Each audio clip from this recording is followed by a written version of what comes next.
일은 우리가 누구인지 이해하고 세계와 관계 맺도록 해주는 근본적 요소이다. 일의 가치를 매기고 분배하는 방식은 삶의 구체적인 모습과 사회 구조를 결정하는 핵심적 토대라 할 수 있다. 특히 기술의 발전은 일의 개념과 일하는 방식을 변화시키며 인간 사회를 재편해왔다. 이번 강의에서는 일의 역사적 변천을 살피고 일을 통해 더 좋은 삶과 평등한 세상을 만드는 길을 탐색한다.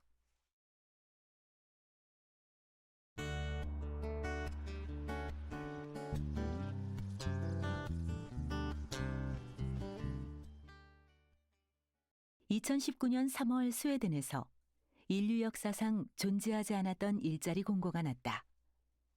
이 직원이 하는 일은 아침에 출근해서 승강장에 전등을 켜고 저녁에 퇴근하면서 전등을 끄는 것이다. 그 외에는 아무 일도 하지 않아도 되며 사무실을 벗어나도 상관없다. 이 꿈의 직장은 스웨덴의 2인조 예술가가 기획한 영원한 고용이라는 제목의 프로젝트이다. 스웨덴의 교통부와 공공예술부는 코슈베겐 기차역 개통을 앞두고 새로운 공공미술 아이디어를 공모했는데 이들의 프로젝트가 선정된 것이다. 이처럼 황당해 보이는 프로젝트를 제안한 배경은 무엇일까? 대규모 자동화와 인공지능의 시대에 인간 모두가 생산성의 측면에서 쓸모 없어질 것이란 위협이 임박했다. 이 프로젝트는 인간의 노동에 대한 다른 관점을 제시하고 경제 성장과 진보라는 현대성의 본질에 의문을 제기한다. 첨단 자동화 시대에 전등을 켜고 끄는 일은 비생산적이고 가치 없는 일로 여겨진다. 당신이 스위치맨이 된다면 쓸모없는 일을 하고 있다는 자괴감에 빠질 것인가? 남는 시간에 무엇을 할지 행복한 고민을 시작할 것인가? 어떤 일의 가치를 판단하는 기준은 무엇인가? 일과 일 아닌 것은 어떻게 구분되는가? 우리에게 일의 의미는 무엇이며 그것은 삶의 행복과 어떻게 관련되는가? 영원한 고용 프로젝트는 일을 둘러싼 복잡하고 역사적인 질문을 던진다. 현대 사회는 일 중심 사회이다. 일은 소득을 분배하는 주요 기제이며 사회적 지위를 측정하는 잣대이기도 하다. 우리는 어려서부터 커서 무엇이 되기를 원하느냐는 질문을 받으며 자기 정체성과 직업을 동일시하도록 교육받는다. 그러나 경제 성장을 향한 현대 사회의 집착과 좋은 삶에 대한 열망 사이에는 곤란한 간극이 존재한다. 사회가 인정하는 유급 노동과 자신을 위한 자율적 활동이 분리된 이래 일과 삶의 균형은 현대인의 화두가 되었다. 오늘날 부를 축적한 국가들은 경제 성장과 행복한 삶을 동일하게 취급하며 GDP 성장을 사회가 추구할 목표이자 진보의 지표로 삼아왔다. 그러나 획기적인 생산성 증대에도 불구하고 현대인은 여전히 많은 시간 일한다. 우리는 왜 번아웃과 통증에 시달리며 그토록 오래 열심히 일하는가? 우리는 왜 만족스럽지 못한 일자리를 놓고 경쟁해야 하는가? 우리는 왜 스스로 가치 있다고 생각하는 일을 선택하지 못하는가? 일과 삶에 대한 물음은 개인의 차원을 넘어 경제와 정치 체제를 구조화해온 근본 토대를 겨냥한다.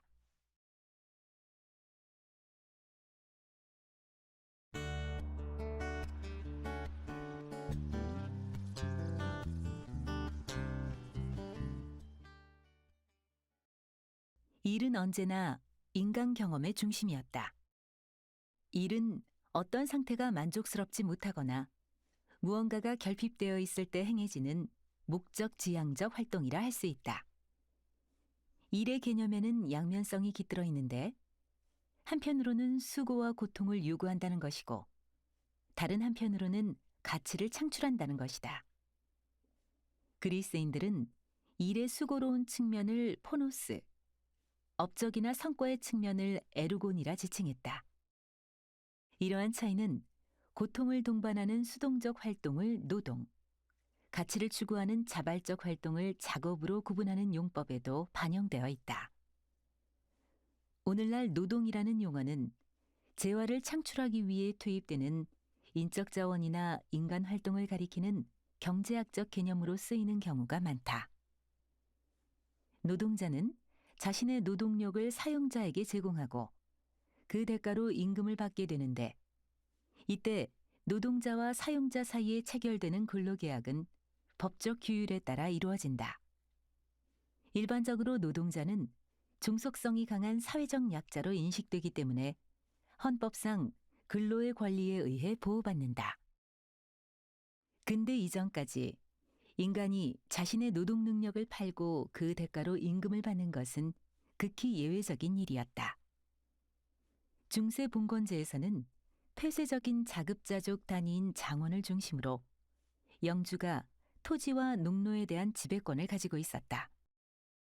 그러나 16세기 유럽에서 근대적 주권국가의 출현과 함께 화폐 경제가 대두하면서 노동력은 계약에 따라 자유롭게 사고팔 수 있는 상품이 되었다.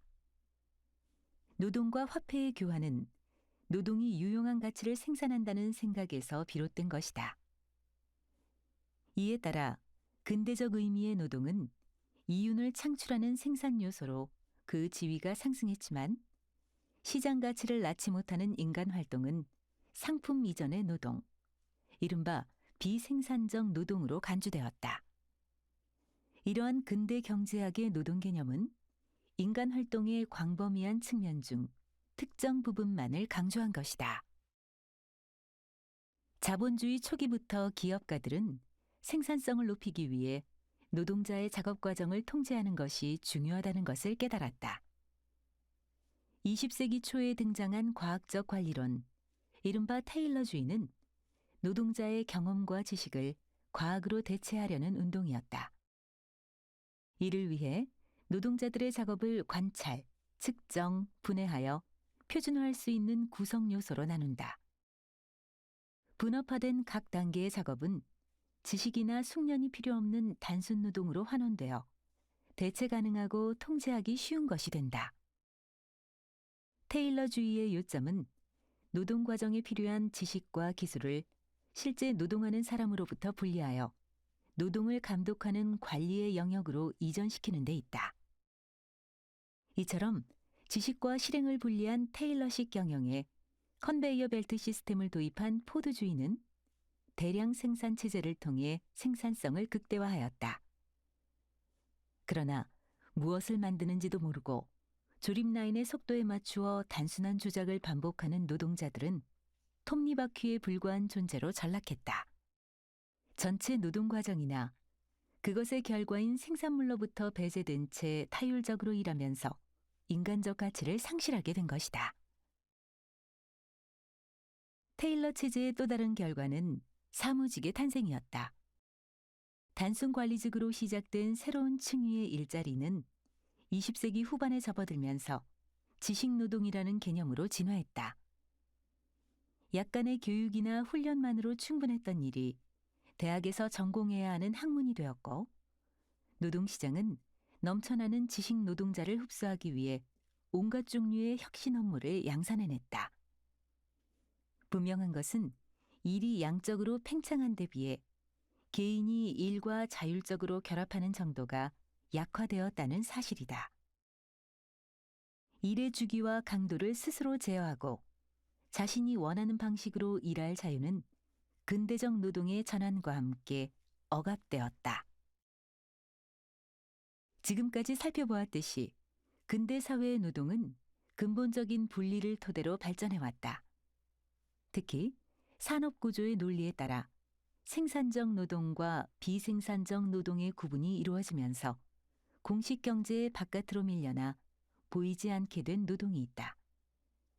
산업사회가 재화와 서비스를 생산하는 데 있어서 필수적인 보완물로 요구하는 무급노동이 그것이다.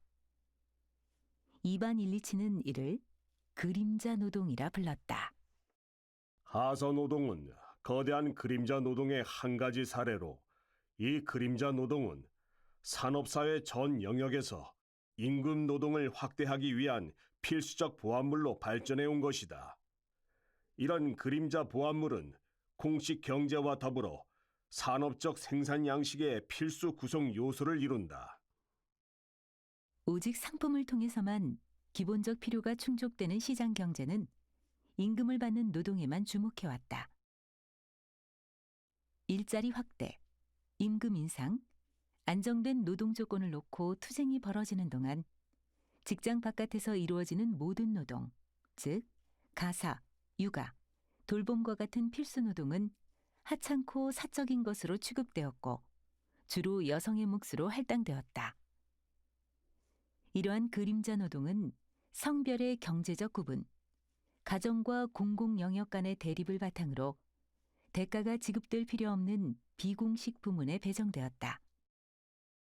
이반 일리치는 그림자 노동이 근대의 임금 노동과 더불어 나타난 현상이지만 노동 집약적 상품 사회를 존속시키는 데 있어서 임금 노동보다 훨씬 더 근본적인 것이라고 말한다.